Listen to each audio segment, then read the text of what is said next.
Initially, the captain of the U.S.S. Stark did not know what to make of the unknown aircraft approaching his ship while on patrol in the Persian Gulf during the Iran-Iraq War. It didn't appear to be hostile, and although not known at the time, it was in fact a private business jet. Yet suddenly and unprovoked, the Iraqi-flagged Falcon 50 fired 2 missiles at the U.S. Navy frigate. Both hit their target. It was an incredible event that nearly sank the U.S.S. Stark and risked the valuable friendship that Iraq had been enjoying with the United States during its war with Iran.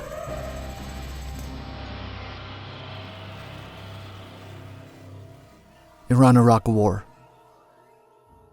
Iran and Iraq began fighting in September of 1980 when Iraq invaded its neighbor.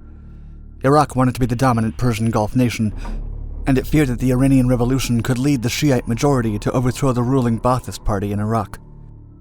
Iraq was unsuccessful in exploiting the chaos left by the revolution as the Iranians quickly united against their enemy.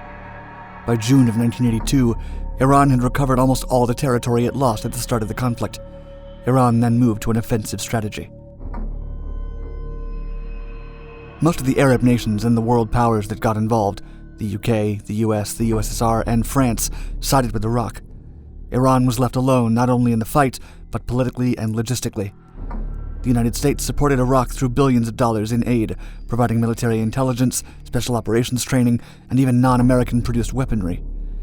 The U.S. only stopped short of directly supplying arms.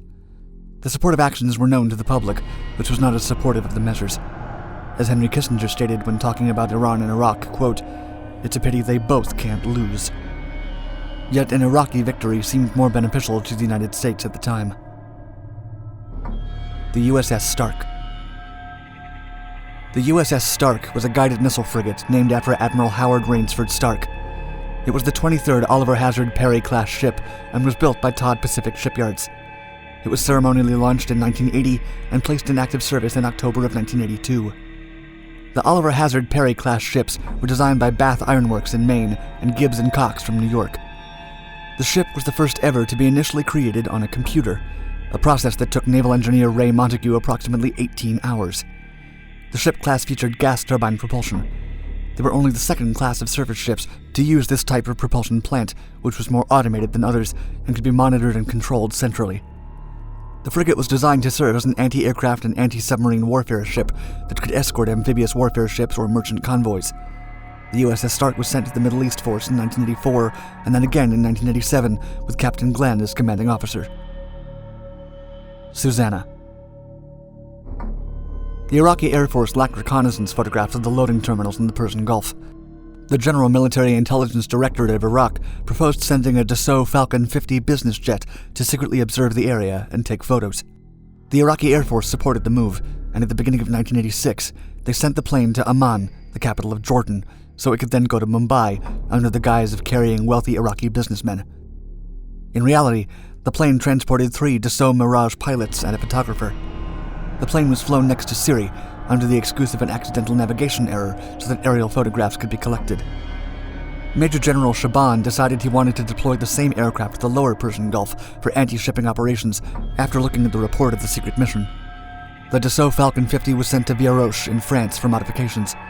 The fire control system and Cyrano 4 C5 radar of the Mirage F1 were installed, along with cockpit modifications on the right side.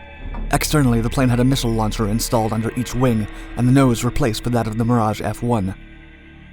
In some respects, the civilian private plane had been updated into a French fighter. After testing, it entered service under the Iraqi Air Force as an Air Force Falcon 50 YI-ALE, nicknamed Susanna.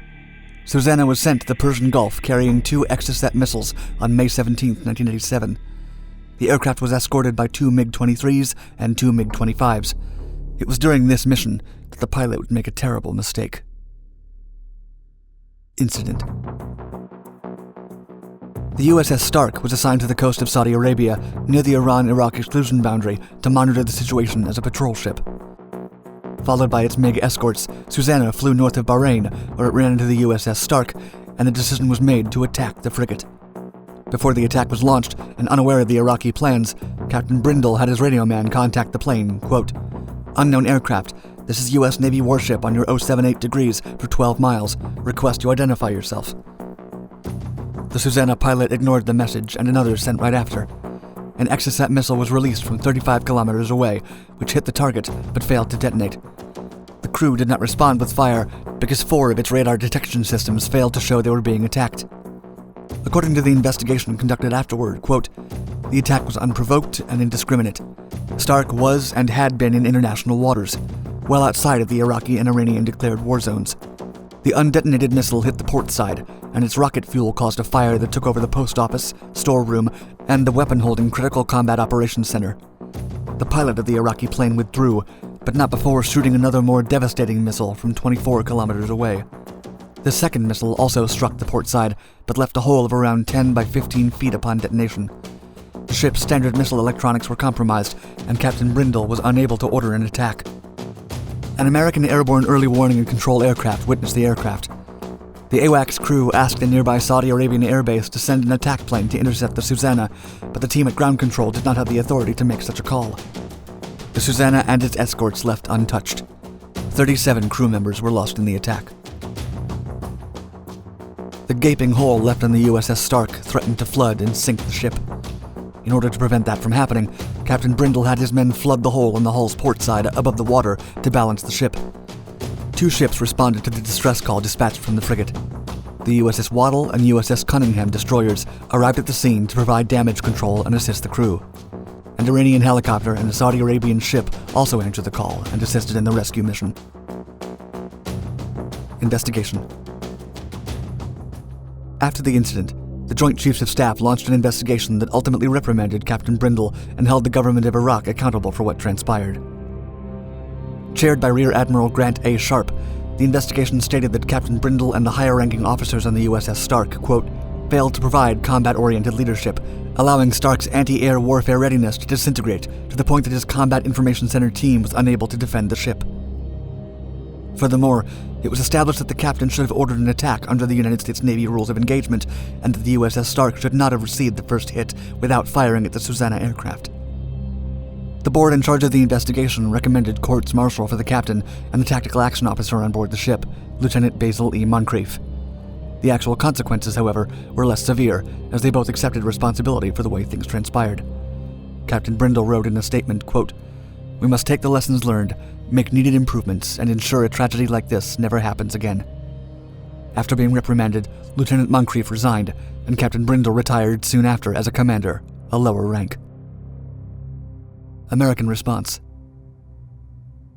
After surviving the attack, the U.S.S. Stark traveled to Bahrain, arriving the next day on May 18th.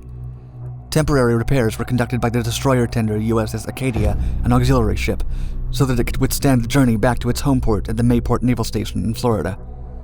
Iraq's initial claims that the U.S.S. Stark had violated neutrality were dispelled when it was confirmed that the American vessel had been 2 miles away from the exclusion zone in international waters. An initial apology from Iraq had Saddam Hussein claiming that the pilot had mistaken the ship for an Iranian tanker. It is unknown whether these claims are based in fact. U.S. officials then stated that the pilot responsible was facing capital punishment, but an Iraqi ex-commander contradicted this statement at a later date. The incident threatened to harm Iraqi-American relations, which were already strained due to the 1986 revelation that the U.S. had sold weapons to Iran during 1985 and 1986. However, diplomatic talks and the deeply entrenched political and military cooperation efforts between the two nations at the time prevented any escalation from taking place. Iran tried to use the incident to pressure Western forces from exiting the area, a mostly unsuccessful effort that backfired when both Iraq and the United States weaponized the event and placed blame on Iran. President Ronald Reagan even stated after the fact, quote, "The villain in the piece is Iran." In May of 1997, President Reagan gave a eulogy for those fallen at Mayport Naval Station, and a subsequent ceremony is held each year to commemorate them in May. Iraq and the United States did not settle on compensation for the damage incurred to the crew of the U.S.S. Stark until 2011, when a $400 million fund was set up to compensate them, as well as the prisoners of war and hostages taken during the Persian Gulf War.